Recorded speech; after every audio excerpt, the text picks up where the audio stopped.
What's up, lads? My name is Beck, and I made something pretty cute today. Or at least I think it's pretty cute. It's a cotton candy cottage, which, yeah, just saying that out loud makes it sound pretty cute if I do say so myself. So it's very pink and blue, right? Very pastel. Cotton candy is my favorite food, so logistically, I understand that I cannot live off cotton candy, but I would if I could. Is all I'm saying. I would if I could. But yeah, the house is kind of a very cute little cottage. It's a little big for a cottage, perhaps, but it's 3 bedrooms, 2 bathrooms.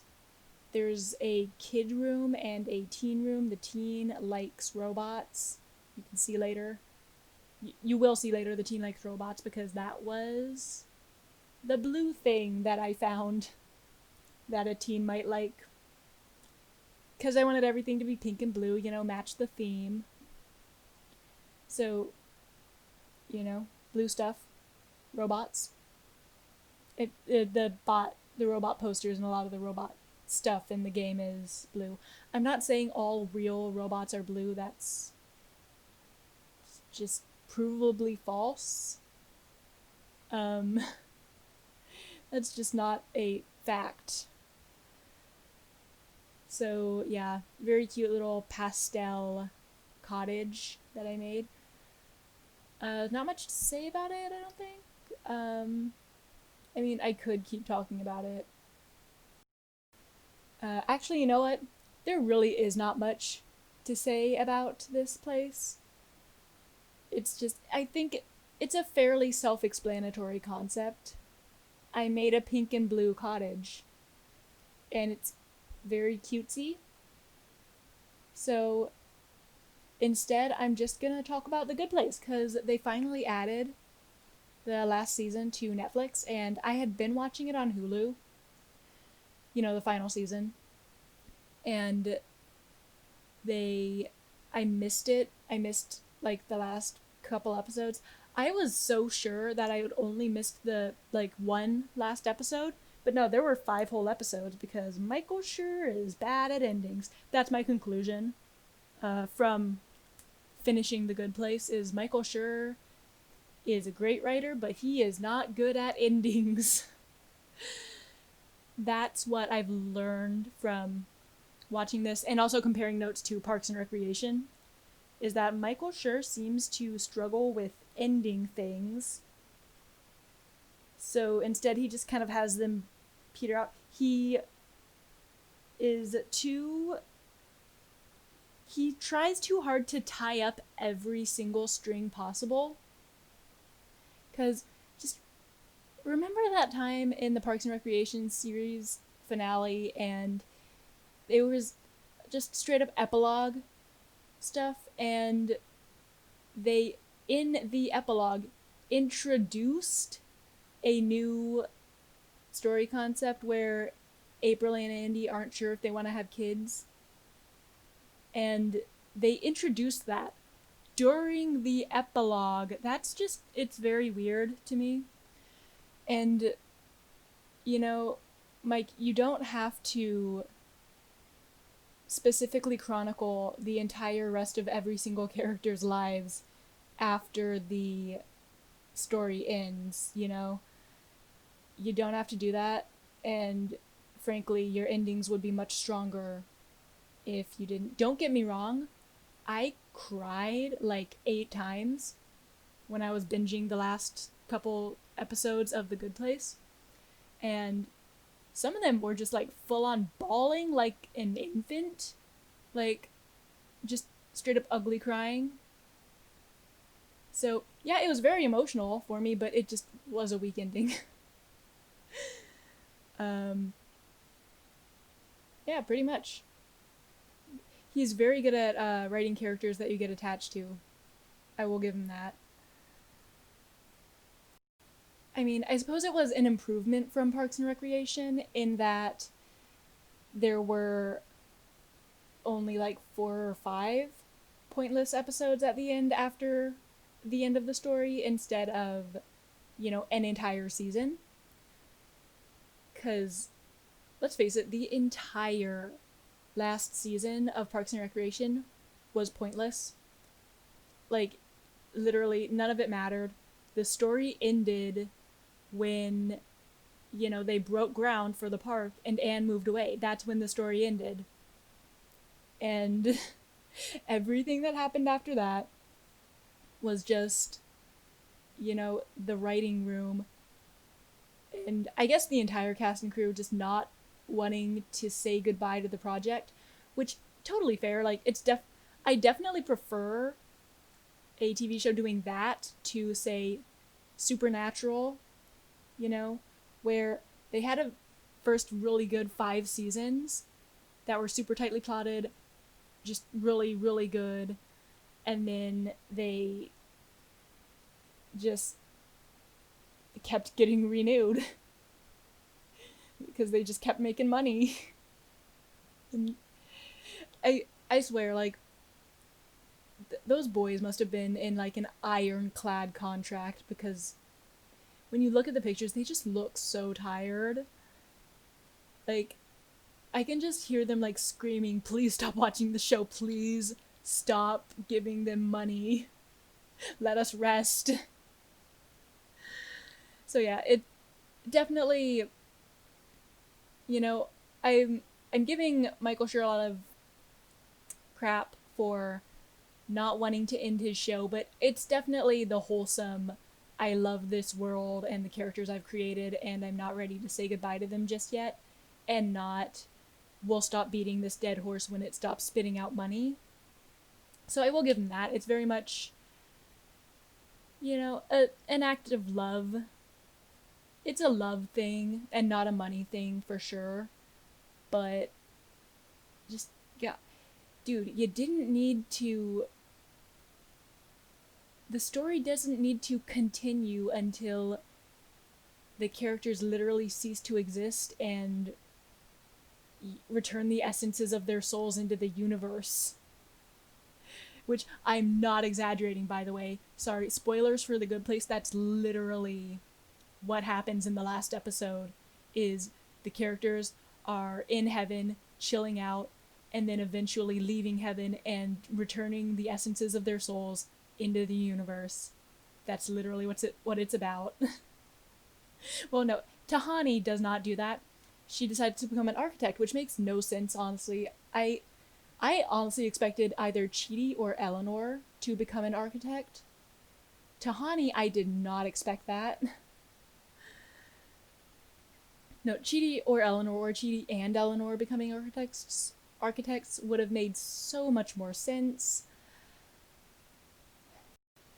Also, Chidi walking through the door first and leaving Eleanor behind also did not make a lot of sense given their history. Like, the whole thing with this 4th season was like, Eleanor understands the sacrifice that Chidi made, but she's still mad at him for leaving her.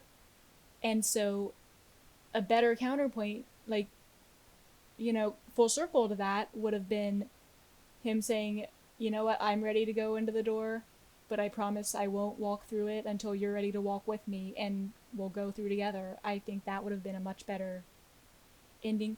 But you know what? If you just ended the story when you ran out of plot, that wouldn't have even been an issue. Just saying. And then, like, the random Nick Offerman cameo, that was weird. That was pretty weird. It's like, did Nick Offerman, like, want to be in The Good Place, but they kept putting off creating a character for him, and eventually they were like, ah, shit, the show's ending now. Here, you can just be yourself and teach Tahani woodworking. Yeah, that works. Sure. Yeah. That was an interesting touch. Like, just bring in a random big name celebrity at the very end, and, well, actually no, that's not an uncommon thing. Never mind, scratch that, forget I said that. But yeah, no, I think the show should have ended with the characters boarding their hot air balloon and drifting up into the night. And that should have been the end of it, if you asked me. Would have been a much stronger ending. And they just like in the very last episode introduced this completely new conflict of like, oh well, the good place actually kind of sucks once you get there because happiness rots your brains. And then they like solve that in like 5 minutes. So what's the point? They're like, oh well, we just gotta let people leave the good place and return their souls to the universe. Yep, great, awesome. Like you didn't need to do this. You could have just stopped. You could have just you could have been done. You don't need to be continuing to write. You're clearly grasping at straws and you don't need to be. You it literally this is so meta because like the whole thing is like the good place, the secret to making the good place good again is that you need to be allowed to be done. And I'm just sitting here like, no, Michael, you don't have to keep writing. You're allowed to be done. You can just finish the show. God. I was also a little upset that there wasn't more comeuppance, for Jen, for Sean, just in general, and I get why you could think that's counter to the theme of the show, but no, the theme of the show, as they've repeatedly stated, is that humans get better and deserve support. Sean is not a human, he's a demon. Jen is not a human. And so I was hoping that the end of the show would be like the crew deciding, why the fuck are angels and demons in control of the human afterlife? Why do they get why is it them? Why do we like just exist for their own entertainment, to be tortured for fun? And the whole point of like morality is that if you're exceptionally good, you might be granted an exemption from your eternity of torture. Are we literally just cosmic playthings? And then they get all damned human souls to unionize and tell all the angels and demons to fuck off and make their own human afterlife. So that's what I thought the show was gonna be doing. I was disappointed. I was really bummed out by like, okay, Jen, she's a villain, right? Like, she should be a villain, because she's the person behind the whole binary afterlife system to begin with. Jen, okay, if you don't watch the show, there's this character named Jen, and she is the eternal judge of all the sins of mankind or whatever. She's basically God.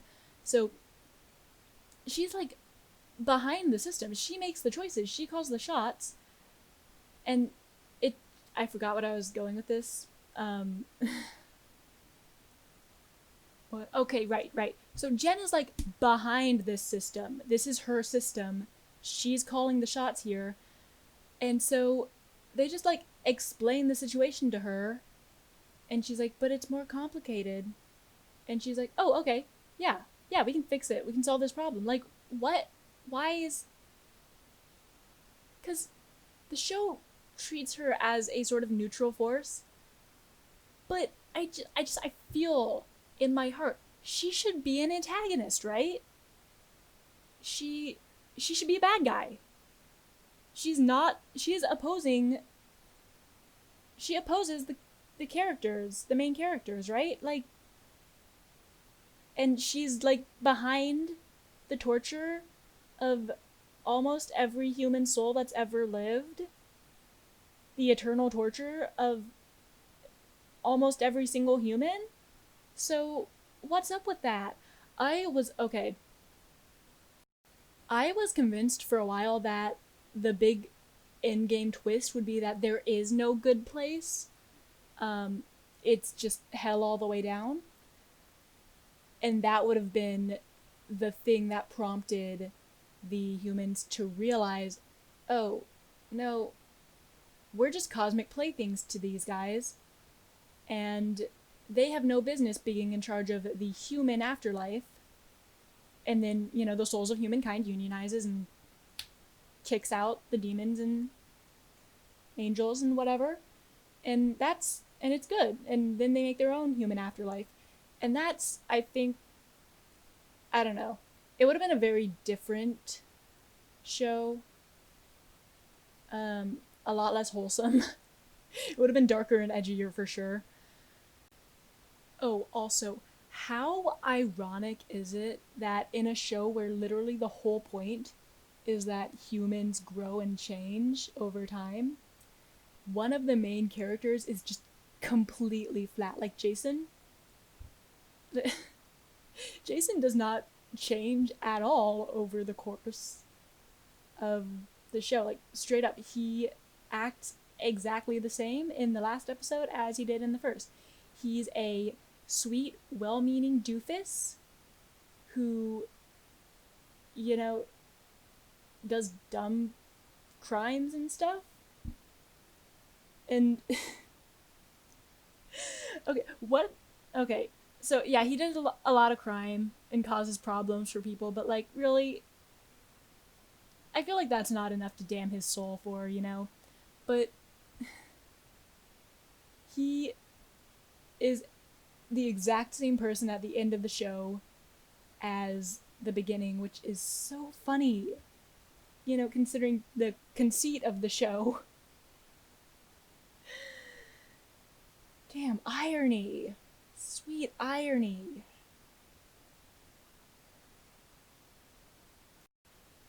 That's not really a complaint so much. I really love Jason. I love him so much. So that's not really a complaint. It's just an observation. You know, just a thing that I've noticed. Interesting. It's interesting. It's interesting. Like, he walks in being like, yo, I'm a DJ, I play video games, and I like football. And literally, the thing that puts his soul to rest is playing a perfect Madden game. Like, literally, nothing changed for him. And I'm okay with that because I think that Jason was already perfect as is, and Jen is just a meanie for damning him in the first place. Um, oh shit, the build's over. So those are my thoughts on the Good Place and also my Cotton Candy Cottage build. Go ahead and like and subscribe for more ranty speed builds like this, or don't. I'm not the boss of you. Well, either way, I hope you enjoyed the video, and I hope to see you in the next one. Okay, thanks. Bye.